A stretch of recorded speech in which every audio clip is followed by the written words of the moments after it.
Breaking news today. Concerns about a possible nuclear attack by Putin prompt the deployment of a fleet of bomb-sniffing aircraft. Military leaders are deploying nuke-sniffing planes that can detect minute amounts of radioactive material in the air. Concerns are growing that Vladimir Putin may use nuclear weapons, either for a limited strike or to cause a catastrophe at the Zaporizhzhia nuclear power plant in Ukraine. Yesterday, Ukrainian National Security Advisor Oleksiy Danilov confirmed that Kyiv was ready to launch its long-awaited counter-offensive against Russian forces, saying that the push could begin tomorrow, the day after tomorrow, or in a week. However, experts have warned that the counter-offensive could be halted if an increasingly desperate Vladimir Putin decides to sabotage the Zaporizhzhia nuclear power plant, contaminating key battlegrounds with radiation. USAF WC-135 from their base at RAF Mildenhall in Suffolk. The Phoenix fleet has been constantly active over Europe.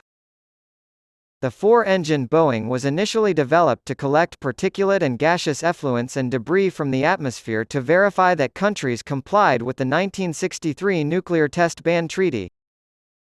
On routine missions, only the most essential personnel are aboard each plane due to concerns about radiation exposure for the rest of the crew, maintenance staff, and operators of any specialized equipment.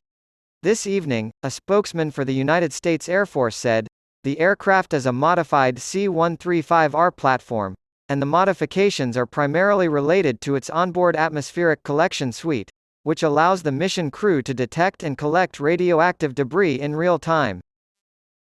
The spokesman confirmed that the plane and its crew had conducted an aircraft radiological recovery plan training before returning to their respective bases in Nebraska and Florida.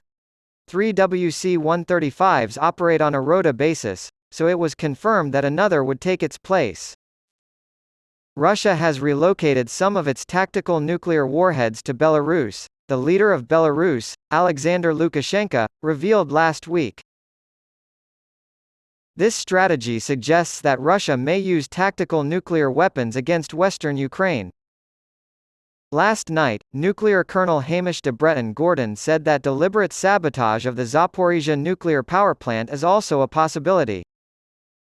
He argued that the risk of a nuclear incident has increased significantly since World War II, making it prudent to deploy such resources.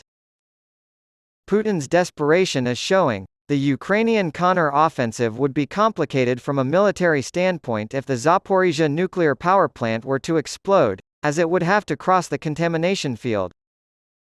Since we can expect Putin to try to downplay his role, the WC-135 Constant Phoenix's ability to provide unambiguous evidence of responsibility is crucial.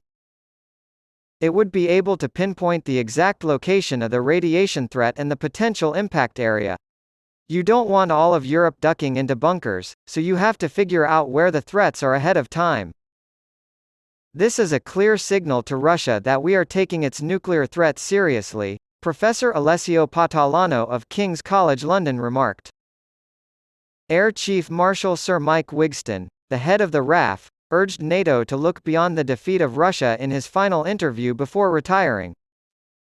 "When the Ukraine conflict is over and Ukraine has restored its borders, as it must, we will have a damaged, vindictive, and brutal Russia," he said.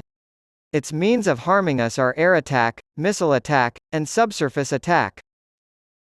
A more democratic or hospitable government in Moscow would not necessarily result from Putin's ouster.